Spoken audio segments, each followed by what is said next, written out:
यति बजेको भिडियो है। भोलि मेरो मम्मी जानु हुँदैछ विदेश। नाति म नालायक छोरा, यत्रो उमेर हुँदा पनि आमाको कमाइ खाने छोरा, नालायक छोरा मेरो आमा भोलि विदेश जानु हुँदैछ। यता नाति हाम्रो अश्विन छोरा, नाति अर्को नाति, नातिनाको धनी मम्मी भोलि जानु हुँदैछ। अनि त्यही भएर आज अन्तिमचोटि मम्मीसँग सुत्नु हुँदैछ। 1 वर्ष पछाडि मात्रै हुन्छ। कति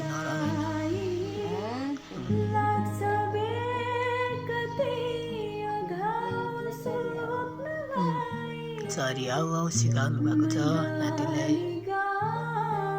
नालायक सुरुमा पैसा कमाउने भयो भने म विदेशदेखि मेरो आमालाई निकाल्छु। म नालायक छोरा, माफ गरिदिनु।